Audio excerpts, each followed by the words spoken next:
The issue is here, Your Excellency, in terms of taking litigation. Well, even though you say it's a fiction and also Star Wars, yes, we also know, but the British Prime Minister himself has taken that footage as a footnote to accuse Sri Lanka.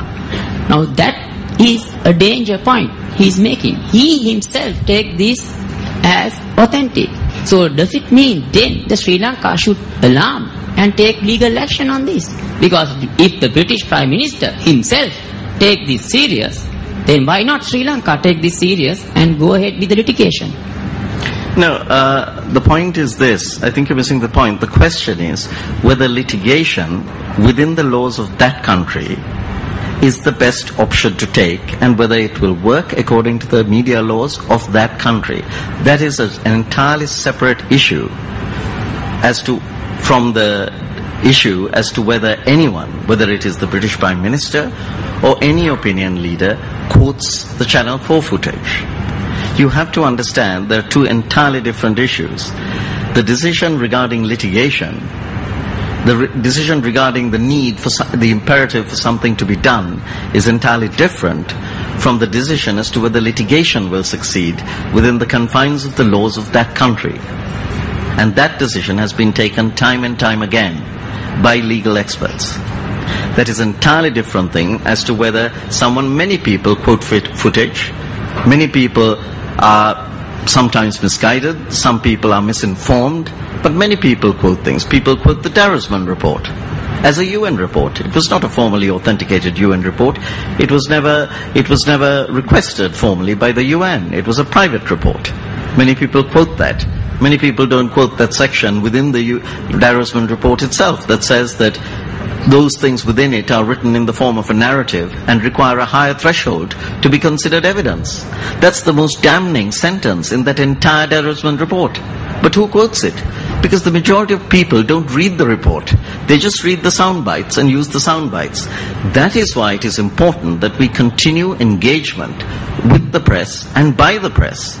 And incidentally, there's nothing to stop all of you, if Channel 4 is so aggressive here, it is a peripheral marginal TV station. There's nothing to stop you all doing the same with those countries to question why things are said. And I think that if you all in the media have an enormous role to play in challenging some of these extremely dubious viewpoints. Mr. High Commissioner, now you insist that the issue raised about taking Channel 4 to court is more or less irrelevant. And as far as I am concerned, the laws of libel came from Great Britain, and from what I know of the laws of libel in Britain, if you can't take a documentary maker for clear libel to court, there's something different between the law I know and the law that your advisors know. So it seems curious to me that they say that they cannot take this documentary to court on libel, and then also you sought to say that we should not place too much importance on what it entails, the documentary itself. But the Prime Minister of the country you are accredited to, the Prime Minister himself, said before he came here that the footage he saw was very disturbing. I ask you, what are we going to do about it? What are you going to do as High Commissioner about it? Well, to respond, as I said, the government of Sri Lanka, we can argue till the cows come home about the legality of taking Channel 4 to court. That is not a decision made by the High Commission of London. That is a decision made by the government of Sri Lanka. Number one.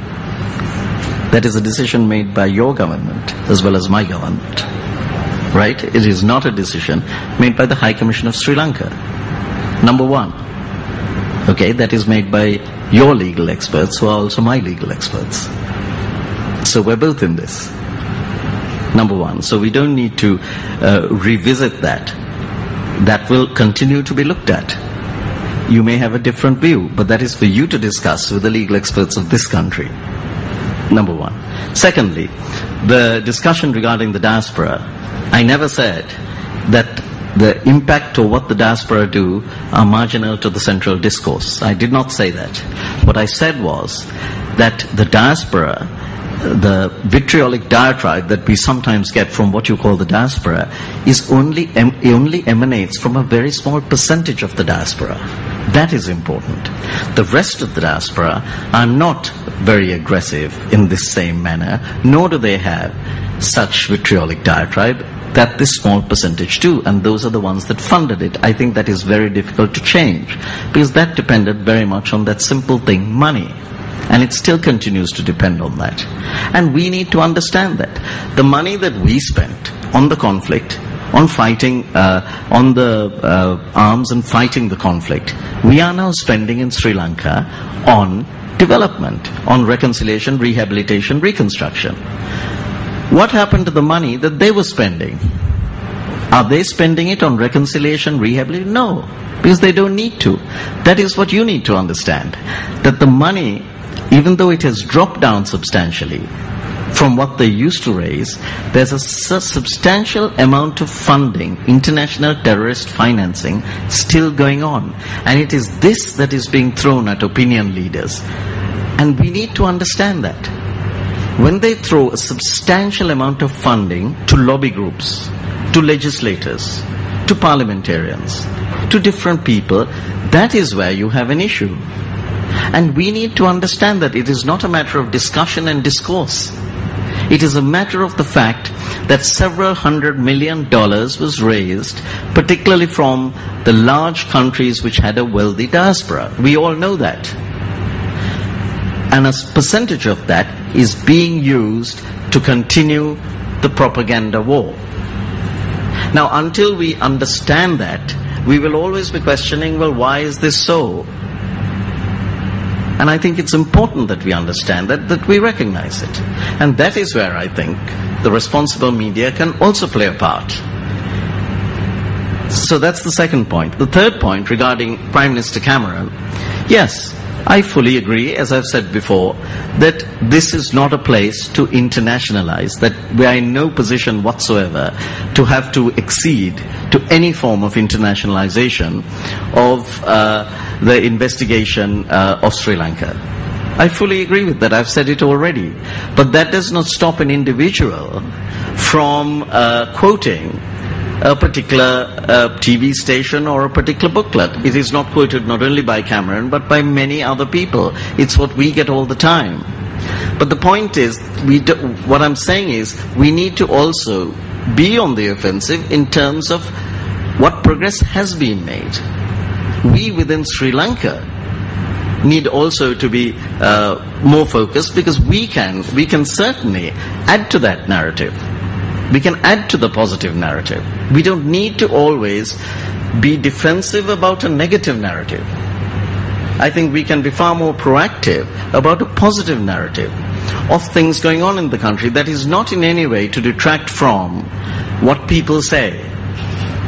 But if we always dwell and continue to dwell on that and wonder why, as if we're bemused in some manner, then I think that is not going to succeed. I think whilst we take these on, and no one is saying we should not take it on, of course we should take it on.